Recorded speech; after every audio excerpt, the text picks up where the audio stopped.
하나님의 크신 은총과 평강이 오늘도 살아가는 모든 삶의 자리마다 충만히 임하시기를 기원합니다. 기도하겠습니다. 하나님 아버지, 토요일 아침을 우리에게 허락하시고 또 한 주를 돌아보며 점검하고 하나님의 말씀으로 우리를 살피는 이 귀한 시간으로 인도하여 주셨음에 감사드립니다. 하나님 앞에 우리가 흩어진 교회로 살아왔던 지난 한 주를 교묘하게 세우며 돌아보고 우리 자신을 바로 발견하는 귀한 시간이 되게 하시고 말씀으로 가다듬어져서 다시금 우리에게 맡겨진 삶의 자리로 돌아가는 아름다운 순환이 있도록 도와주옵소서. 내일은 거룩한 주일입니다. 우리 사랑하는 성도들에게 예배를 사모하게 하시고 하나님께서 허락하신 거룩한 은혜를 사모하는 복된 날이 되어 함께 예배하며 교제하는 귀한 날이 되게 하여 주옵소서. 말씀을 듣고 읽을 때에 주의 은혜가 함께 하시기를 원하며 예수님의 이름으로 기도하옵나이다. 아멘. 오늘 함께 나눌 하나님의 말씀은 다니엘서 9장입니다. 1절 말씀부터 19절 말씀까지를 제가 읽겠습니다. 다니엘서 9장 1절부터 19절입니다. 메대 족속 아하수에로의 아들 다리오가 갈대아 나라 왕으로 세움을 받던 첫해 곧 그 통치 원년에 나 다니엘이 이 책을 통해 여호와께서 말씀으로 선지자 예레미야에게 알려주신 그 연수를 깨달았나니 곧 예루살렘의 황폐함이 70년 만에 그치리라 하신 것이니라. 내가 금식함에 베옷을 입고 죄를 덮어쓰고 주 하나님께 기도하며 간구하기를 결심하고 내 하나님 여호와께 기도하며 자복하기를 이르기를 크시고 두려워할 주 하나님, 주를 사랑하고 주의 계명을 지키는 자를 위하여 언약을 지키시고 그에게 인자를 베푸시는 이시여, 우리는 이미 범죄하여 패역하며 행악하며 반역하여 주의 법도와 규례를 떠나 싸우며 우리가 또 주의 종 선지자들이 주의 이름으로 우리의 왕들과 우리의 고관과 조상들과 온 국민에게 말씀한 것을 듣지 아니하였나이다. 주여, 공의는 주께로 돌아가고 수치는 우리 얼굴로 돌아옴이 오늘과 같아서 유다 사람들과 예루살렘 거민들과 이스라엘이 가까운 곳에 있는 자들이나 먼 곳에 있는 자들이 다 주께서 쫓아내신 각국에서 수치를 당하였사오니 이는 그들이 주께 죄를 범하였음이니이다. 주여, 수치가 우리에게 돌아오고 우리의 왕들과 우리의 고관과 조상들에게 돌아온 것은 우리가 주께 범죄하였음이니이다마는 주 우리 하나님께는 긍휼과 용서하심이 있사오니 이는 우리가 주께 패역함이었사오며 우리 하나님 여호와의 목소리를 듣지 아니하며 여호와께서 그의 종 선지자들에게 부탁하여 우리 앞에 세우신 율법을 행하지 아니하였음이니이다. 온 이스라엘이 주의 율법을 범하고 치우쳐 가서 주의 목소리를 듣지 아니하였으므로 이 저주가 우리에게 내렸으되 곧 하나님의 종 모세 율법에 기록된 맹세대로 되었사오니 이는 우리가 주께 범죄하였음이니이다. 주께서 큰 재앙을 우리에게 내리사 우리와 및 우리를 재판하던 재판관을 쳐서 하신 말씀을 이루셨사오니 온 천하에 예루살렘에서 일어난 일 같은 것이 없나이다. 모세 율법에 기록된 대로 이 모든 재앙이 이미 우리에게 내렸사오나 우리는 우리의 죄악을 떠나고 주의 진리를 깨달아 우리 하나님 여호와의 얼굴을 기쁘게 하지 아니하였나이다. 그러므로 여호와께서 이 재앙을 간직하여 두셨다가 우리에게 내리게 하셨사오니 우리의 하나님 여호와께서 행하시는 모든 일이 공의로우시나 우리가 그 목소리를 듣지 아니하였음이니이다. 강한 손으로 주의 백성을 애굽 땅에서 인도하여 내시고 오늘과 같이 명성을 얻으신 우리 주 하나님이여, 우리는 범죄하였고 악을 행하였나이다. 주여 구하옵나니 주는 주의 공의를 따라 주의 분노를 주의 성 예루살렘 주의 거룩한 산에서 떠나게 하옵소서. 이는 우리의 죄와 우리 조상들의 죄악으로 말미암아 예루살렘과 주의 백성이 사면에 있는 자들에게 수치를 당함이니이다. 그러하온즉 우리 하나님이여, 지금 주의 종의 기도와 간구를 들으시고 주를 위하여 주의 얼굴빛을 주의 황폐한 성소에 비추시옵소서. 나의 하나님이여, 귀를 기울여 들으시며 눈을 떠서 우리의 황폐한 상황과 주의 이름으로 일컫는 성을 보옵소서. 우리가 주 앞에 간구하옵는 것은 우리의 공의를 의지하여 하는 것이 아니요 주의 큰 긍휼을 의지하여 함이니이다. 주여 들으소서. 주여 용서하소서. 주여 귀를 기울이시고 행하소서. 지체하지 마옵소서. 나의 하나님이여, 주 자신을 위하여 하시옵소서. 이는 주의 성과 주의 백성이 주의 이름으로 일컫는 바 됨이니이다. 아멘.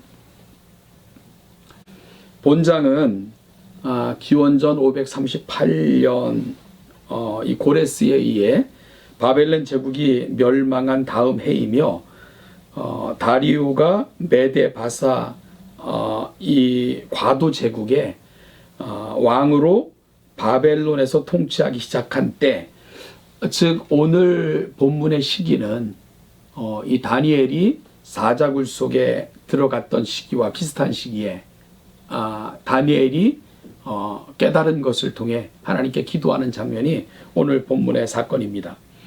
이 9장 1절은 이 사건의 배경, 즉 메대 족속 아하수에로의 아들 다리오가 갈대아 나라 왕으로 세움을 받던 첫 해라고 그 배경이 되는 시기와 또한 지역을 소개하고 있고요. 오늘 다니엘은 3절 이하부터 아주 깊은 그런 참회의 기도를 올리고 있는데, 이 참회의 기도의 배경이 되는 것이 2절로 되어 있는 거죠. 2절에 보니까 그 통치원년에 나 다니엘이 책을 통해 여호와께서 말씀으로 선지자 예레미야에게 알려주신 그 연수를 깨달았나니 곧 예루살렘의 황폐함이 70년 만에 그치리라 하신 것이니라. 여기서 책을 통하여 여호와의 말씀으로 깨닫게 된 바를 조차 기도하게 된 거다라고 그 배경을 설명하고 있는데요. 물론 이 책은 성경일 것이고요. 그리고 하나님께서 특별히 선지자 예레미야에게 주셨던 말씀을 다니엘이 읽었을 것으로 그렇게 생각이 됩니다. 그 성경을 읽다 보니까 예루살렘의 황폐함이 70년 만에 그친다 하는 말씀을 읽게 된 거죠. 그러니까 하나님께서 내 백성을 바벨론으로 보내시지만 그 시기는 70년이 될 것이다.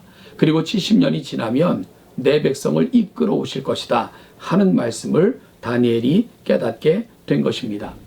여러분, 그래서 다니엘의 마음이 뜨거워진 거죠. 야, 이게 외국으로 포로로 끌려와서 이 세월이 언제 끝날 것인가? 우리에겐 소망이 있는가?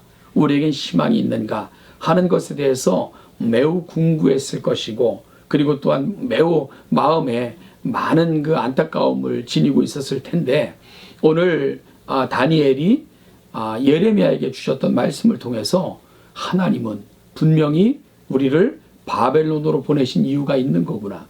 그리고 그 기간이 끝나면 분명히 돌이키시겠구나 하는 것을 확신하게 된 것입니다. 그래서 다니엘의 기도는 하나님의 그 거룩한 뜻이 온전히 이루어지기를 간절히 바라며 오늘 올려드리고 있는 기도가 바로 3절 이하의 기도가 되는 것입니다.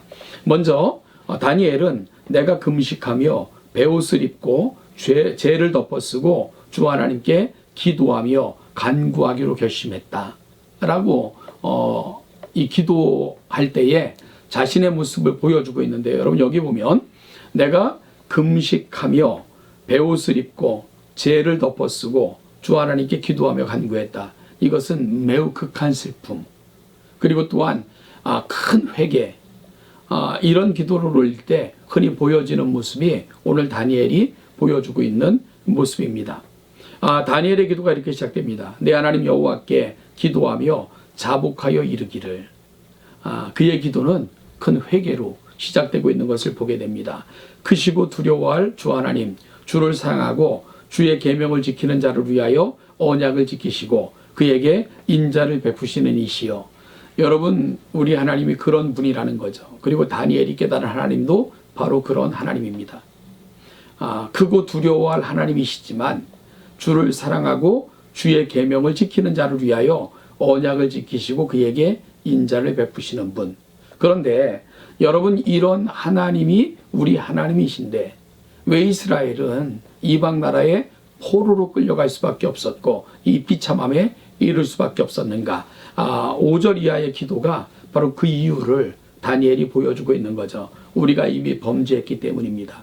패역하며 행악하며 반역하여 주의 법도와 규례를 떠났기 때문이다 라고 그 삶을, 이스라엘의 모습을 아주 안타깝게 그렇게 고발하듯이 회개하고 있는 다니엘의 모습을 보게 됩니다. 하나님께서는 이스라엘 백성들을 애굽 땅에서 크신 팔과 능력으로 인도해 내셨습니다. 그래서 다니엘은 그로 말미암아 명예를 얻으셨다. 무슨 뜻입니까? 그 하나님의 이름이 온 세상에 충만히 드러나게 되었고, 그리고 그 이름을 온 세상이 두려워하는 그런 이름으로 만드셨다. 이런 뜻입니다. 여러분, 그런데 내 백성 이스라엘은 어땠습니까? 그 하나님을 버린 것입니다. 그 하나님 앞에 행악했고요. 그의 율례와 법도를 지키지 않았습니다. 그 목소리를 청종치 않았습니다. 하나님께서 내 백성을 열국의 횃불로 하나님의 거룩한 이름을 세상에 드러낼 도구로 선택하여 그렇게 세워주셨지만 이스라엘은 그 하나님을 외면하고 떠났던 것. 그래서 11절 말씀을 보면 온 이스라엘이 주의 율법을 범하고 치우쳐가서 주의 목소리를 듣지 아니하였다. 이것이 바로 이스라엘이 바벨론으로 끌려올 수밖에 없었던 이유라고 다니엘은 그 이유를 이와 같이 설명하고 있는 것을 보게 되는 것입니다. 여러분, 그러므로 하나님께서 내 계명을 지키고 율례와 법도를 지키는 자에게는 은혜와 긍휼을 베풀겠지만 이 계명을 떠나 여호와를 떠난 자에게는 이런 저주가 임할 것이다, 이런 심판이 임할 것이다 하는 것을 이미 말씀하셨기에 사실은 그 이미 말씀하신 대로 그대로 이루어진 것이 오늘 우리가 당한 이 일입니다 라고 다니엘은 결론을 내리고 있는 것입니다. 여러분, 그래서 다니엘은 7절에서 주여 공의는 주께로 돌아가고 수치는 우리 얼굴로 돌아옴이 오늘과 같다라고 이야기하는 것은 하나님께서는 불의하실 수 없습니다. 그리고 하나님은 말씀하신 바를 신실하게 지키십니다. 그 말씀하신 바를 신실하게 지키지 아니하시면 하나님이 아니신 거죠. 그 하나님께서 내 율례와 법도를 버리고 나를 떠난 자는 이러이러한 심판이 임할 것이다 말씀하셨기에 그대로 됐다는 것, 이것이 바로 다니엘이 진단한 이스라엘의 불행인 것입니다. 따라서 그 모든 책임은 하나님께 있는 것이 아닙니다.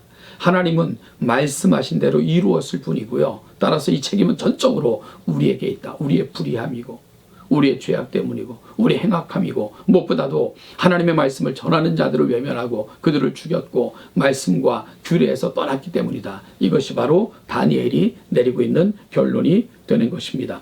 여러분, 그래서 다니엘은 이와 같은 것을 깨달았을 때에 죄를 뒤집어 쓰고 그리고 가장 큰 근심 가운데 어찌 보면은 가장 슬픈, 그래서 식음을 전폐하고 금식하며 베옷을 입고 하나님 앞에 기도할 수밖에 없었던 것입니다. 그러면서 오늘 다니엘은 아주 중요한 고백을 하고 있는 것을 보게 되는데요. 나의 하나님이여, 귀를 기울여 들으시며 눈을 떠서 우리의 황폐한 상황과 주의 이름으로 일컫는 성을 보시옵소서 하면서 하나님의 긍휼과 자비에 기대하여 기도하고 있는 것을 보게 됩니다. 우리가 주 앞에 간구하옵는 것은 우리의 공의를 의지하여 하는 것이 아니요 주의 큰 긍휼을 의지하여 함이니이다. 아무리 살펴봐도 하나님의 은혜와 긍휼을 받을 만한 자격이 없는 나, 그리고 내 민족, 그 모습을 다니엘은 안타깝게 보면서 구원의 근거, 그리고 소망의 근거는 우리에게 있지 않습니다. 우리의 공의에 있지 않습니다. 다 아는 거죠. 그래서 하나님 앞에 기도하기를 우리의 공의라면 이 심판이 영원할 수밖에 없지만 오직 구하는 것은 하나님의 긍휼, 그 자비만이 우리의 힘이고 소망인 것을 고백하고 있는 다니엘을 만나는 것입니다. 그래서 19절에서 주여 들으소서, 주여 용서하소서, 주여 귀를 기울이시고 행하소서, 지체하지 마옵소서, 나의 하나님이여 주 자신을 위하여 하시옵소서. 이런 주의 성과 주의 백성이 주의 이름으로 일컫는 바 됨이니이다. 하나님이 택하신 백성 아닙니까? 우리는 공의가 없고 우리는 부족하지만 하나님께서 택하신 그 백성이오니 하나님의 이름으로 위하여 우리에게 긍휼을 베푸시고 회복시키사 다시 하나님의 이름이 세상에 높아지게 하옵소서 하는 것이 오늘 다니엘의 기도가 가고 있는 자리입니다. 사랑하는 여러분, 어찌 보면 이 다니엘의 기도가 너무 절실해 보이지 않습니까? 오늘 우리가 이 자리에서 하나님의 은혜를 받는 하나님의 백성이 된 이유가 뭡니까? 전적인 하나님의 은혜 때문입니다. 아들을 십자가에 내주기까지 사랑하신 그 하나님의 은혜 때문입니다. 그런데 오늘 우리가 살아가는 모습을 보면 바벨론으로 끌려갈 수밖에 없었던 그 당시에 이스라엘과 우리가 너무나도 같음을 우리는 가슴 아프게 바라보지 않을 수가 없죠. 그러면 오늘 우리에게 필요한 것이 뭘까요? 바로 하나님께로 돌아가는 것입니다. 그리고 우리의 공의가 아닌 예수 그리스도의 십자가로 우리가 구원받은 자가 되었으니 하나님, 우리에게 긍휼을 베풀어 달라고 하나님 앞에 간구하며 떼쓰듯 나아가는 것뿐입니다. 그럴 때 하나님께서는 이스라엘을 긍휼히 여기사 70년 만에 돌아오게 하신 것처럼 이 땅을 교회들을 통해서 회복시켜 주실 줄로 분명히 믿습니다. 내 공의가 아닌, 내 의가 아닌 공의로우신 하나님, 그 약속하신 바를 분명히 성취하시는 나의 하나님, 그 말씀을 붙들고 다시금 우리의 삶의 자리로 돌아가시는, 그리고 그 자리에서 하나님을 다시 붙드는 저와 여러분이 될 수 있기를 간절히 소원합니다.